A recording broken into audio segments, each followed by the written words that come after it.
देखिए 2017 से पहले जैसा कि आप जानते हैं मीरगंज विधानसभा में कोई भी काम नहीं हुआ था। एक भी रोड हमें साबित नहीं मिला था। मात्र 4 पुल थे।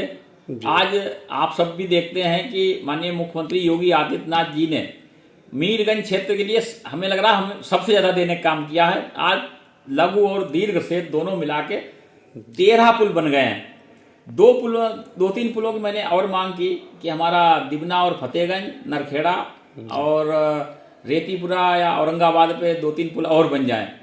मुझे उम्मीद है कि 2 पुल मुझे अभी मिल जाएंगे मार्च तक, एक तो नरखेड़ा वाला और एक दिबना फतेहगंज वाला। इसके अलावा हमारा एक रोड टूट गया था मीरगंज दिबना, उसका लगभग 18 करोड़ रुपए आ गया है। वो चौड़ीकरण में आया है, चौड़ीकरण हो जाएगा। गोरा वाला रोड जो हमारा गुड़िया गौरी शंकर को जोड़ता है, गोरा पुल से जो जाता है, उसका भी मरम्मत का पैसा आ गया है। हमारी मीरगंज तहसील के सामने थोड़ा रोड उखड़ गया था, उसका भी पैसा आ गया है। थाने वाला रोड थोड़ा जहाँ पानी भरा था, जल भराव रहता था, वहां पर सीसी करा दिया है, काम लगभग पूरा हो गया है।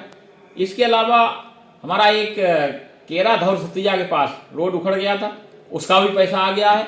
बाकी कहीं और कहीं बचे हों तो आप लोग बताइए, वो भी मैं पैसा ले आऊंगा। माननीय मुख्यमंत्री जी पैसा देने में कोई कोताही नहीं बरतते मीरगंज के लिए। जी।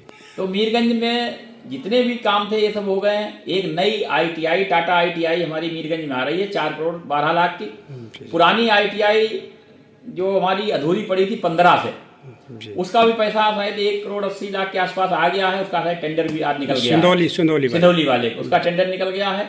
इंटर कॉलेज हमारे सभी कंप्लीट हो गए, सब में क्लासेस शुरू हो गए हैं। हमारे उच्चतर और इंटर कॉलेज दोनों मिला के 10 नए कॉलेज हमारे 2017 से लेकर अब तक बने हैं। उससे पहले आप भी जानते हो कि मीरगंज एक ऐसी तहसील थी इसमें एक भी राजकीय इंटर कॉलेज नहीं था। जी। तो हमारे वो भी इंटर कॉलेज शुरू हो गए और सभी में शिक्षण कार्य शुरू हो गया है। इसके अलावा हमारा जो लगातार मांग चल रही थी वकीलों द्वारा मुंसिफ कोर्ट की, तो मुंसिफ कोर्ट के लिए जमीन हमने हाईवे पे परवरा पे दे दी है 10 बीघा। उसका भी बजट आने वाला है। एक बजट हमारा अग्निशमन केंद्र मीरगंज में लगभग 15 करोड़ का, उसका भी बजट आने वाला है। इसके अलावा रोडवेज का बस अड्डा हमारा बनके तैयार हो गया है। माननीय मंत्री जी से मेरी वार्ता हो गई है। संभवतः होली के बाद वो जब आएंगे तो उसका हम उद्घाटन उनसे करा देंगे। जी विधायक जी, रेलवे क्रॉसिंग है जैसे सिंधौली है, रेलवे क्रॉसिंगों पर हमारी तीनों पे मांग चल रही है। माननीय मुख्यमंत्री जी से मैं मिला भी हूँ। माननीय मुख्यमंत्री जी ने आश्वासन भी दिया है और मुझे उम्मीद है कि अभी एक हमारा भिडौरा वाला मिलने की पूरी उम्मीद है। जी। इसके अलावा विधायक जी शीशगढ़ के कस्बा वासी ये जो बाईपास की मांग कर रहे हैं लगातार, उसमें क्या प्रक्रिया चल रही है? उस संबंध में भी मैं माननीय मुख्यमंत्री जी से मिला और आश्वासन दिया है माननीय मुख्यमंत्री जी ने। और माननीय मुख्यमंत्री जी जब आश्वासन देते हैं तो 99 क्या 100% वो काम हमें मिल ही जाते हैं मीरगंज विधानसभा को। इसीलिए मैं खुद कहता हूं कि मीरगंज विधानसभा आज उत्तर प्रदेश की नंबर 1 विधानसभा हो गई है। आदर्श विधानसभा हमने बनाने का काम किया है। लेकिन जब मैं विधायक बना था तो मेरे भी हाथ पैर फूले हुए थे कि मैं कैसे करूंगा इस विधानसभा को, सही कैसे होगी, क्योंकि एक भी रोड नहीं साबित था, कहीं बिजली नहीं थी, कहीं ट्रांसफार्मर नहीं थे, कहीं भी पावर हाउस नहीं थे, केवल 2 सब स्टेशन थे। आज हमारे 6-7 सब स्टेशन बन गए हैं। नए भी सब स्टेशन हमारे 10 और बनने हैं मीरगंज क्षेत्र में। जी। तार जर्जर थे, आज मैंने सभी में केबल कराने का काम किया है। कहीं किसी गांव में हमारा कोई नंगा तार नहीं रह गया। एक बड़ी समस्या हमारी खादर में हुआ करती थी कि कैंसर प्रभावित हमारा बहरौली का एरिया जो है रामगंगा के तराई बेल्ट का, वो कैंसर प्रभावित हुआ करता था।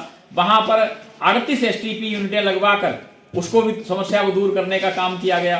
तो अन्य कोई समस्या अगर है तो हमारे नेतागण, हमारी क्षेत्र की जनता जहां कहीं मुझे बताएगी उसको भी दूर करने का काम करेंगे। जी विधायक जी, आपने गांव-गांव बिजली व्यवस्था के लिए भी लाइटें लगवाई हैं अभी जल्द में।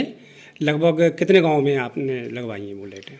देखिए ऐसा कोई गांव नहीं है जिसमें 2-3 से लेकर 10-10, 12-12 लाइटें ना लग गई हों। वो गांव छोटे बड़े हिसाब से हैं। जी। और मैं तो कहता हूं जहां पर हमारे धार्मिक स्थल हैं, जहां पर कोई हमारी शिक्षण संस्थान है, जहां पर हमारा अन्य कोई ऐसा सार्वजनिक स्थान है जहां पर हमारे लोग ज्यादा रात में आवागमन रहता है, वहां पर क्षेत्रीय जनता और क्षेत्र के हमारे नेतागण जो बताते हैं मैं वहां पर देता हूं और भी देने का काम करूंगा। जी विधायक जी, एक जानकारी और लेना चाहेंगे, जैसे सड़कों के किनारे यात्री साइड न होने की वजह से लोगों को परेशानी होती थी, आपके द्वारा कितने यात्री साइड बनवाए गए हैं लगभग?